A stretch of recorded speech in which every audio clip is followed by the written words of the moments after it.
मन चंगा तो कठौती में गंगा।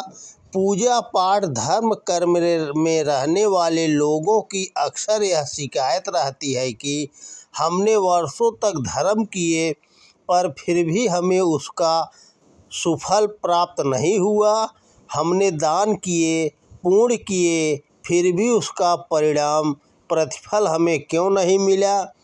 हमने तीर्थ यात्राएं भी खूब की पर हमारी स्थिति पूर्ववत ही रही। भला ऐसा क्यों? क्या धर्म कर्म से कोई लाभ नहीं होता?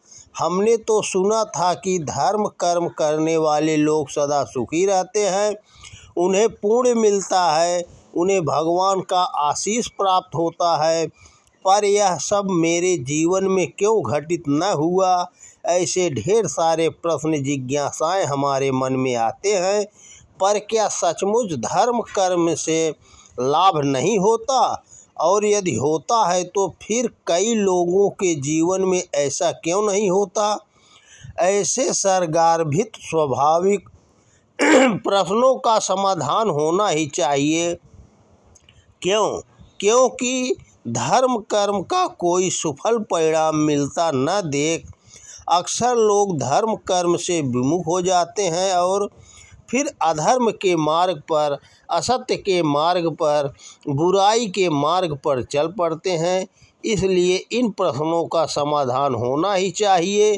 धर्म कर्म से निसंदेह लाभ होता है, शास्त्रों में ऐसा कहा गया है, पर समझना यह जरूरी है कि धर्म कर्म वास्तव में धर्म कर्म हो, धर्म के नाम पर आडंबर न हो, पाखंड न हो।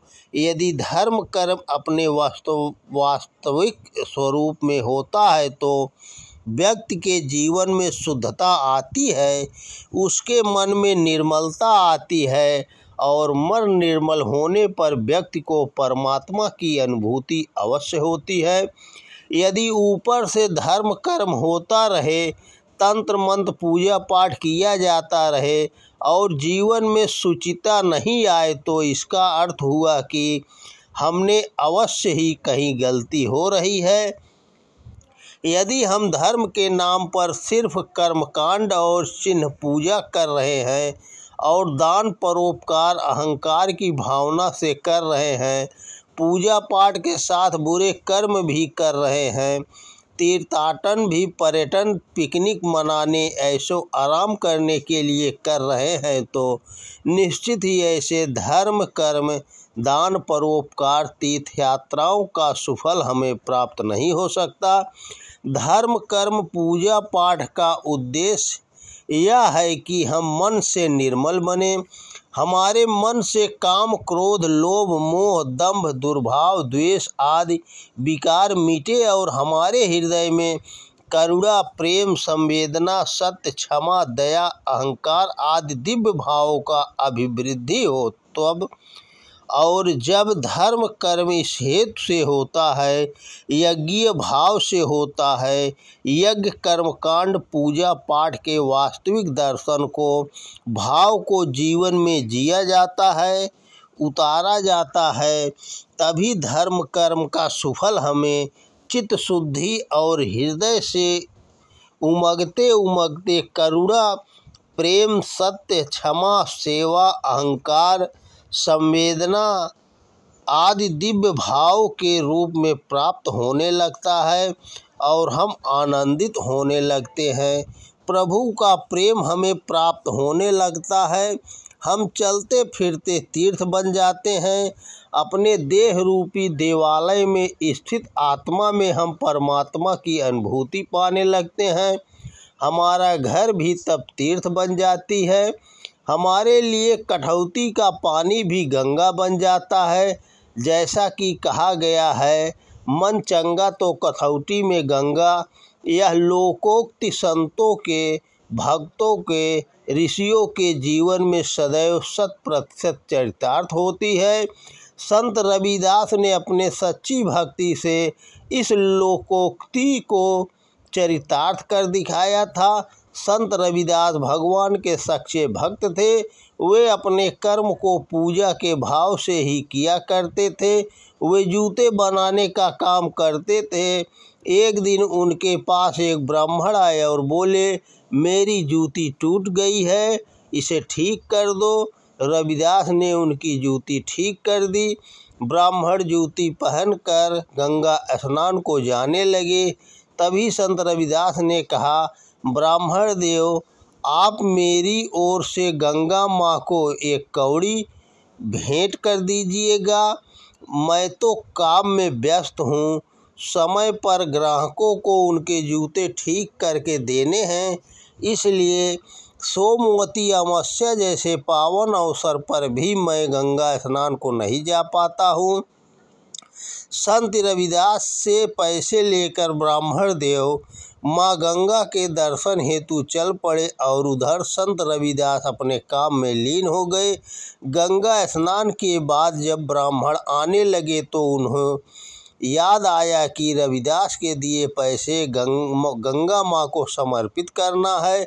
वे गंगा तट पर खड़े होकर बोले, हे माँ गंगे, रविदास की यह भेंट स्वीकार करो। उसी वक्त गंगा जी से एक हाथ प्रकट हुआ और आवाज़ आई, लाओ रविदास जी का यह भेंट मेरे हाथ पर रख दो। जिसके बाद ब्राह्मण ने उस कौड़ी को हाथ पर रख दिया। उस विहंगम दृश्य को देखकर ब्राह्मण के आश्चर्य का ठिकाना नहीं रहा। जब वे वहाँ से लौटने लगे तब उन्हें पुनः आवाज़ सुनाई दी, ब्राह्मण, लो यह कंगन रविदास को मेरी ओर से भेंट कर देना। ब्राह्मण हैरान होकर उस रत्न जड़ित कंगन को लेकर चल पड़े। जाते जाते रास्ते में उन्होंने सोचा कि रविदास को क्या मालूम कि माँ गंगा ने उसके लिए कोई भेंट दी है। ब्राह्मण सोचने लगे कि अगर मैं यह रत्न जड़ित कंगन रानी को भेंट कर दूं तो राजा मुझे माला माल कर देगा। वे तुरंत ही राज दरबार में पहुँचे और वह कंगन रानी को भेंट कर दिया। वह सुंदर कंगन पाकर रानी बहुत खुश हुई। ब्राह्मण रानी से इनाम पाने की सोच ही रहे थे कि तभी रानी ने राजा से वैसा ही दूसरा कंगन दूसरे हाथ में पहनने के लिए लाने को कहा। राजा ने उस ब्राह्मण से कहा, मुझे इसी तरह दूसरा कंगन चाहिए। तब ब्राह्मण ने कहा, आप राज जौहरी से ऐसा दूसरा कंगन बनवा लें, मेरे पास दूसरा कंगन नहीं है। तब राज जौहरी ने कहा, इस कंगन में जड़े हुए रत्न बेहद कीमती हैं, वे राजकोष में भी नहीं हैं, इसलिए इस तरह का दूसरा कंगन बना पाना संभव नहीं है। ब्राह्मण की इस बात पर राजा को क्रोध आया और उसने ब्राह्मण को ही दूसरा कंगन कहीं से भी लाने को कहा और नहीं लाने पर मृत्युदंड की चेतावनी भी दे दी। यह सुनकर ब्राह्मण की आंखों से ग्लानि के आंसू बहने लगे। उन्होंने सारी सच्चाई राजा को बताई और फिर कहा, केवल रविदास जी ही ऐसा दूसरा कंगन माँ गंगा से लाकर दे सकते हैं। राजा को इस बात पर विश्वास नहीं हुआ, पर ब्राह्मण के साथ संत रविदास के पास पहुँचा। वहाँ रविदास जी हमेशा की तरह जूते ठीक करने में लगे थे। ब्राह्मण ने रविदास के पैर पकड़ लिए और उन्हें सारी बातें बताई। संत रविदास का हृदय द्रवित हो उठा। उन्होंने राजा से ब्राह्मण के जीवन दान देने की प्रार्थना की, पर राजा ने कहा, ब्राह्मण को जीवन दान देने के बदले आपको ऐसा दूसरा कंगन देना होगा। तब संत रविदास जी ने वहीं एक बर्तन में जल लिया और माँ गंगा से निर्मल मन से प्रेम भाव से वैसा ही दूसरा कंगन प्रदान करने की प्रार्थना की। तभी उनकी कठौती में रखे जल में लहरें उठी जैसी गंगा में उठती हैं। फिर उसी बर्तन में वैसा ही दूसरा कंगन प्रकट हो गया। गंगा उनकी कठौती के जल में ही प्रकट होकर उसी प्रकार का दूसरा कंगन उन्हें प्रदान कर गई। राजा यह सब देखकर बहुत हैरान हुआ। तब रविदास ने कहा, मन चंगा तो कठौती में गंगा तभी से यह लोकोक्ति प्रसिद्ध हो गई। धर्म कर्म का अर्थ यही है कि धर्म कर्म करने के साथ साथ हमारा कर्म भी धर्ममय होना चाहिए, हमारा मन भी पवित्र होना चाहिए, हमारे विचार भी पवित्र होने चाहिए, हमारा कर्म भी पवित्र होने चाहिए। तभी हमें धर्म कर्म पूजा पाठ जप तप यज्ञ हवन तीर्थ दान परोपकार का पूर्ण लाभ प्राप्त हो पाता है। वहाँ उपस्थित राजा व ब्राह्मण को अपनी भूल का भान हुआ। तो दोस्तों नमस्कार, वीडियो पसंद आए तो ज़्यादा से ज़्यादा शेयर करें,